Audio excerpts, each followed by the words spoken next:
Hi, boys and girls. Today we are starting our first skills unit. This unit is going to be all about classic tales. So that's why I wanted to show us this first page that says, where in the world do these tales come from? In this unit, there are going to be 3 different stories that we read. Down here, you can see that it says Aladdin and the Wonderful Lamp. This story is from Iran. The story, that's where it comes from Persia. And as you can see in comparison, this is where we live over here in the United States. So all the way over here is where this story comes from. There are 2 more stories that we're going to read after Aladdin and the Wonderful Lamp.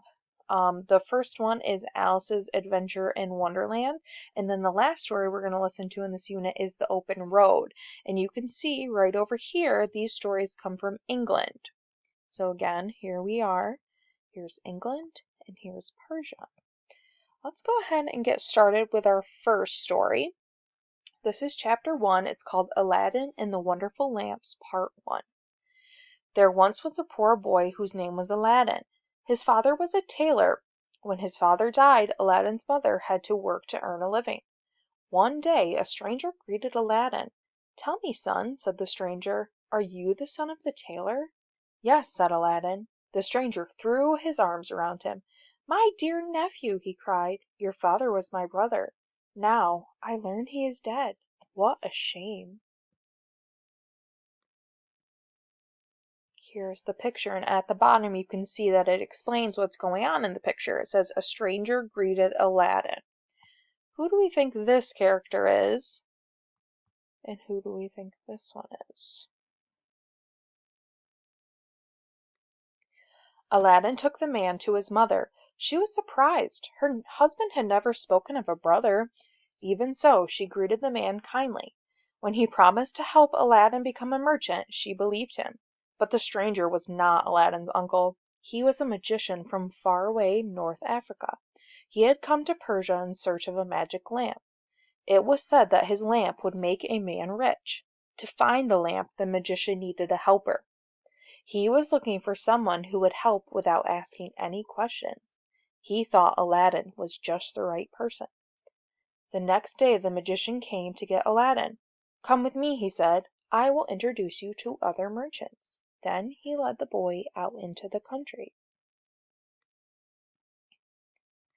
Here's this next picture to go along with what we just read, and it says Aladdin took the man to meet his mother.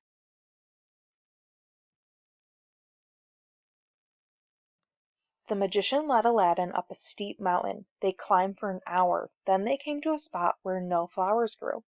"Get some sticks," said the magician.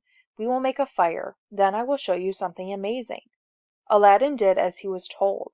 The magician lit the fire. Then he threw perfumes into it and chanted magical words. The sky darkened. Thunder rumbled. The earth opened at their feet. Then before them was a large stone with a brass ring attached. "Under this stone is a treasure," said the magician. "It will make you richer than any king. Lift the stone by the ring. Then go down the stairs. You will pass many treasures, but you must not touch them. You will enter a garden. There you will see a lamp hanging from a tree. Bring that lamp to me. Once you have it, you may gather any of the treasures that you see." Aladdin was amazed. He could not believe what he was being asked to do, but he agreed. "Take this ring," said the magician. "It will keep you safe from harm." Aladdin took it and placed it on his finger. The magician told Aladdin what to do. Do we think it's a good idea for Aladdin to go down there?